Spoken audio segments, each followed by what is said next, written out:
नमस्कार। The truth के इस अंक में मैं प्रीति पांडे अपने सभी दर्शकों का बहुत स्वागत करती हूँ। दोस्तों, द ट्रुथ में आज हम बात करेंगे महाराष्ट्र में समाजवादी पार्टी के विधायक अबू आजमी की। जैसा कि आपको ज्ञात है, अबू आजमी ने औरंगजेब को लेकर के कुछ ऐसा बयान दे दिया जिसके चलते बीते 2 दिनों से अबू आजमी के विरुद्ध देश भर में प्रदर्शन हो रहे हैं। लोग अबू आजमी के निलंबन बल्कि उनकी सदस्यता रद्द करने की भी मांग कर रहे हैं। और ताजा डेवलपमेंट में महाराष्ट्र विधानसभा से इस पूरे सत्र के लिए अबू आजमी को निलंबित कर भी दिया गया है। लेकिन मामला यहीं समाप्त नहीं होता दिख रहा। ये विवाद और गहराता जा रहा है। लगातार अबू आजमी अपने पक्ष में दलीलें भी दे रहे हैं, लेकिन इन दलीलों से दूसरा खेमा शांत का होने वाला है। ये दलीलें कन्विंसिंग नजर नहीं आती। लोग कह रहे हैं कि अबू आजमी देश विरोधी विचारधारा रखते हैं, इन्हें देश से बाहर भेज देना चाहिए। इस मुल्क में रहने का इन्हें कोई अधिकार नहीं है।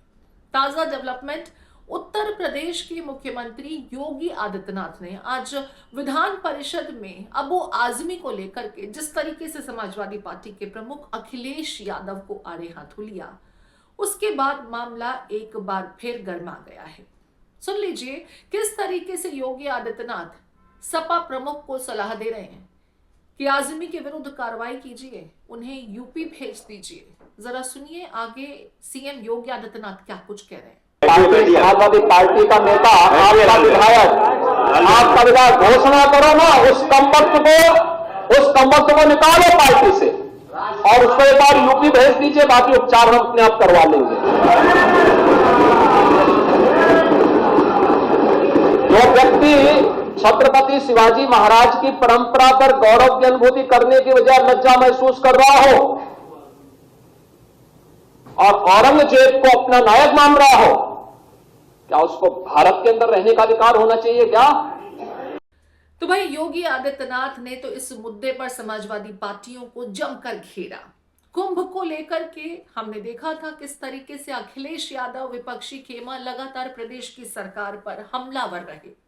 अब मौका योगी आदित्यनाथ के पास है, तो वो इस मौके को कैसे जाने देते। सपा प्रमुख को कह दिया अबू आजमी को भेज दीजिए यूपी, हमारे यहाँ इलाज भी होता है और कोई देरी नहीं होती।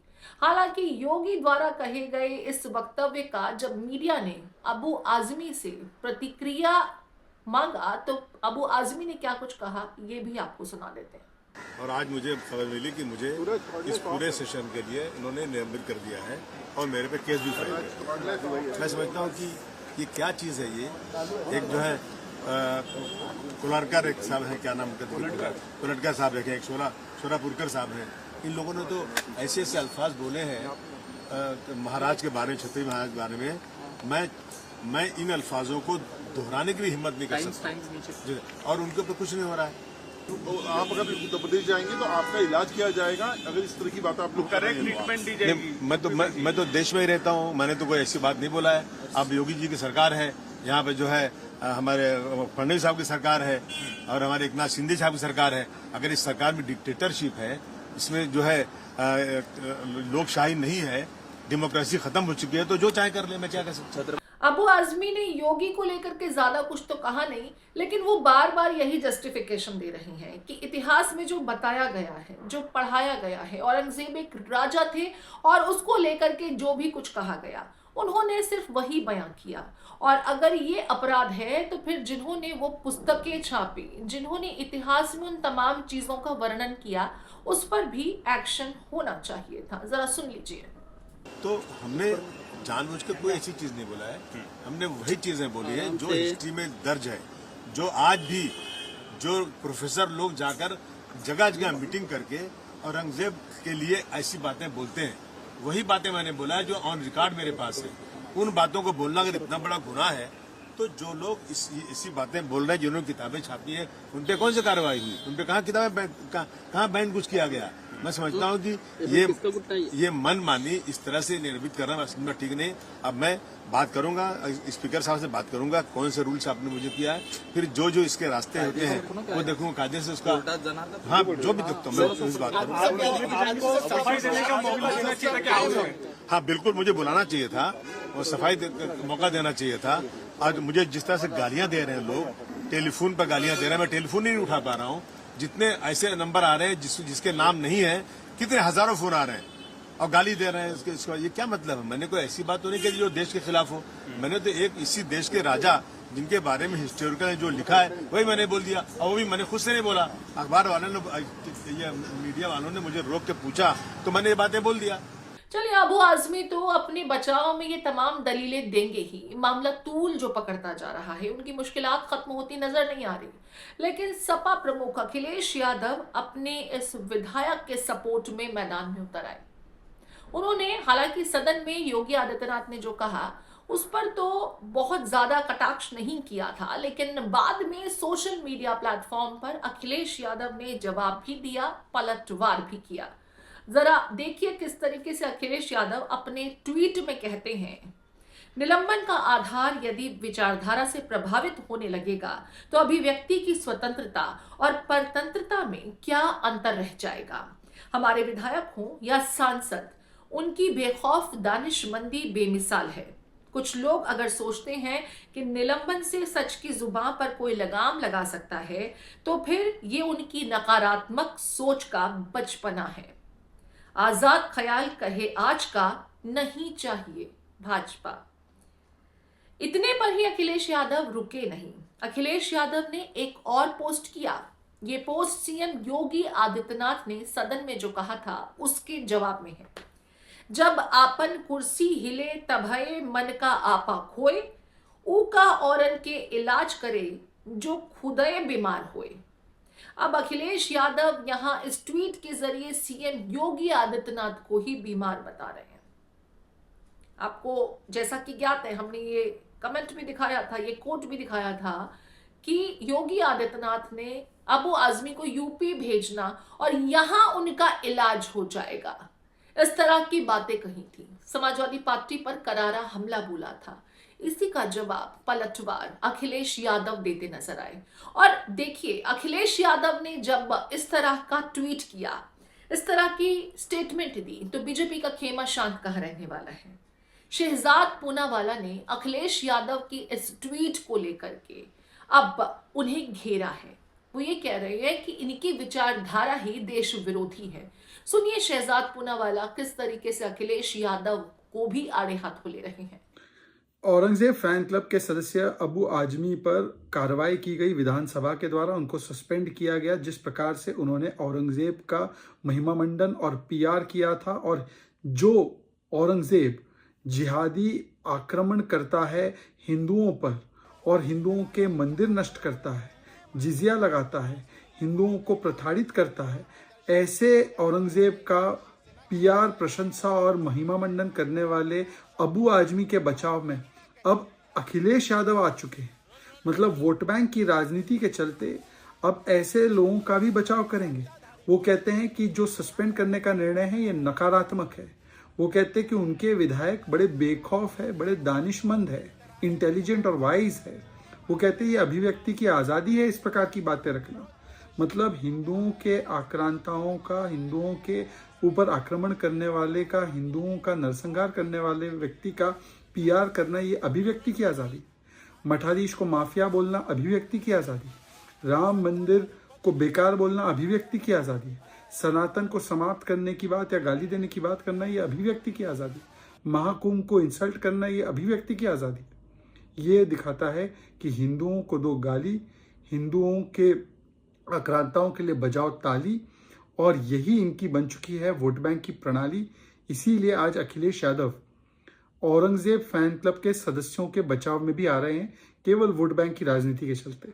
देखिए, लगातार महाराष्ट्र में अबू आजमी को लेकर के कार्रवाई हो रही है। कोई जाकर के थाने में शिकायत दर्ज करा रहा है, कोई कह रहा है देशद्रोह का मुकदमा होना चाहिए, कोई कह रहा है इन्हें देश निकाला दे देना चाहिए। प्रतिक्रियाएं बहुत सी आ रही हैं। विरोध प्रदर्शन भी विधानसभा के बाहर हमने देखा, जिसके बाद अबू आजमी को इस सत्र के लिए तो सस्पेंड कर दिया गया, लेकिन लोग कह रहे हैं कि फिर भी ये एक्शन नाकाफी है। एक्शन और कठोर होने चाहिए, एक नजीर पेश होनी चाहिए ऐसे लोगों को जो देश के महान व्यक्तित्व का अपमान करने वाले, उनके साथ क्रूरता बरतने वालों के साथ तो हमदर्दी रखते हैं और उनके समर्थन में, उनके फेवर में स्टेटमेंट्स देते हैं। ऐसे लोग इस देश में रहने के हकदार नहीं है। जरा कुछ प्रतिक्रियाएं, कुछ तस्वीरें और अबू आजमी के विरोध में जो आई वो आप देख लीजिए। बस ओके।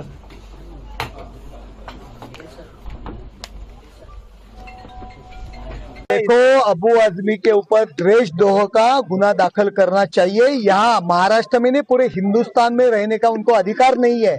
जिस आदमी ने, जिस औरंगजेब ने हिंदुओं की सैकड़ों हजारों मंदिरें तोड़ डाली, महिलाओं पे अत्याचार किया, छत्रपति संभाजी महाराज पे क्रूर अत्याचार किया, वो देश के खिलाफ था, उसने अपना देश लूटा। उसका अगर भलामण, उसके ऊपर स्तुति सुमन जो अबू आजमी कर रहे हैं, तो ये हमको सहन होने वाला नहीं है। हमारे नेता एकनाथ शिंदे साहब ने सुबह ही मांगनी की है कि अबू आजमी के ऊपर देशद्रोह का गुना दाखिल करना चाहिए। आज हम यहाँ उनके ऊपर देशद्रोह का गुना दाखिल कर रहे हैं। अबू आजमी हालांकि लगातार अपने डिफेंस में अब दलीलें दे रहे हैं। कभी कहते हैं अपने स्टेटमेंट को वापस ले लेता हूं अगर लगता है कि ये चूक हुई है, कभी ये कहते हैं कि मुझे किस आधार पर, किस रूल बुक के हिसाब से सस्पेंड किया गया है। आज मुझे असेंबली से खबर मिली कि मुझे इस बजट सेशन, पूरे सेशन के लिए सस्पेंड कर दिया गया है। मेरी तबीयत ख़राब है, जुकाम मुझे हुआ, मैं असेंबली गया नहीं था। 2 दिनों से मेरे खिलाफ बहुत आंदोलन चल रहा है। मुझे तज्जुब है कि मैंने असेंबली के अंदर कोई ऐसी बात नहीं किया। मैंने बाहर कुछ प्रेस वालों के किसी सवाल के जवाब में वो बातें बोल दी जो इतिहासकारों ने, हिस्टोरियन ने जो लिखी हैं बातें, जो रोज़ाना कॉलेजेस में, स्कूलों में, बड़ी मीटिंगों में जा कर के वो हिस्टोरियन लोग बच्चों को बताते हैं, वही बातें मैंने बोल दी। तो इसके ऊपर इतना बड़ा गुनाह कि मुझे सस्पेंड किया गया। और मैंने असेंबली का सेशन चले, बजट सेशन है, कारपोरेशन इलेक्शन नहीं हुआ है, लोगों काम रुके हुए हैं, तो मैंने यहाँ तक भी कह दिया कि भाई मैंने जो कहा बोला है मैं अपनी बातों को वापस लेता हूँ। इसलिए मैंने कोई गलत चीज़ बोला नहीं था, लेकिन फिर भी वापस लिया मैंने कि सेशन चलता रहे, ये सब प्रॉब्लम नहीं हो। मैं अब जो है मैं पूछना चाहता हूँ महाराष्ट्र सरकार से कि क्या दोहरा कानून चलेगा यहाँ पर। प्रशांत कोलरकर साहब ने और राहुल शोलापुरकर साहब ने छत्रपति शिवाजी महाराज को कैसे अपमानित किया है, कि कैसे कैसे अल्फाज बोले हैं। मैं अपने मुंह से वो चीज़ें, अपने महापुरुषों के बारे में इनके कही हुई बातों को दोहराना भी अपने की शर्मिंदगी महसूस करता हूँ, लेकिन उस पर उनको जेल नहीं, उनको कुछ नहीं हुआ।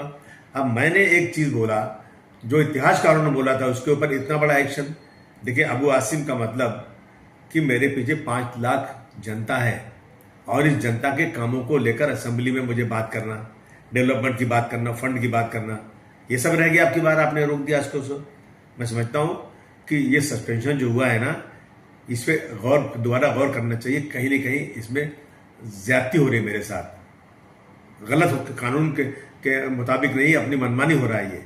मैं ज़रूर वकीलों से बात करूंगा, कोर्ट में जाऊंगा, पहले अपने स्पीकर साहब के पास जाऊंगा कि आप न्याय कीजिए।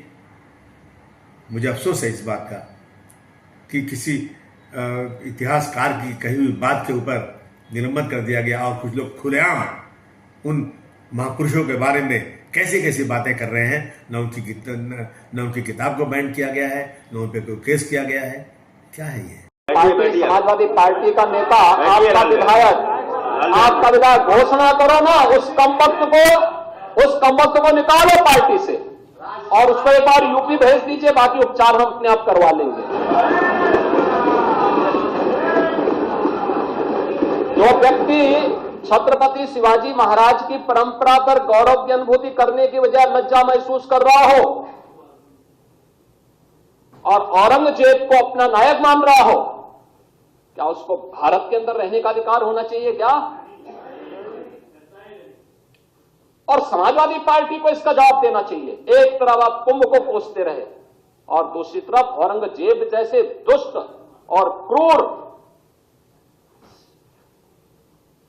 धर्मांध मंदिरों को तोड़ने वाले व्यक्ति को, भारत की आस्था को निर्ममता के साथ रौंदने का कार्य करने वाले व्यक्ति को महिमा मंडन करते हो। आखिर कौन सी नस ऐसी आपकी दबी हुई है कि आप लोग अपने उस व्यक्ति पर, उस विधायक पर नियंत्रण नहीं कर पा रहे हैं? और इसीलिए मैं कहना चाहता हूं कि खंडन क्यों नहीं समाजवादी पार्टी खंडन करे इसका। लगातार कभी इतिहासकारों पर ठीकरा फोड़ना तो कभी कहना कि मैंने किसी का अपमान नहीं किया है। जिसको लेकर जो वर्णन हमें इतिहास में बताया गया सिर्फ वही वर्णित किया गया था, वो भी जब पत्रकारों ने उनसे औरंगजेब के संदर्भ में सवाल पूछा था। कुल मिलाकर के अबू आजमी अब चाहे जितना डिफेंस दे ले, फिलहाल मामला तूल पकड़ चुका है और शांत होता नहीं दिखाई दे रहा है। लेकिन सपाइयों के खेमे से अबू आजमी के सपोर्ट में जिस तरीके से अब प्रतिक्रियाएं आने लगी है, आपको क्या लगता है मामला और तूल पकड़ेगा? ये विवाद कहां जाकर ठहरेगा? और औरंगजेब और छत्रपति संभाजी महाराज, इस किस्से को लेकर के अपने अपने तरीके से लोग जो इंटरप्रिटेशन इस वक्त कर रहे हैं, क्या वो इस घटनाक्रम में तार्किक है? आपके कमेंट्स का इंतजार रहेगा।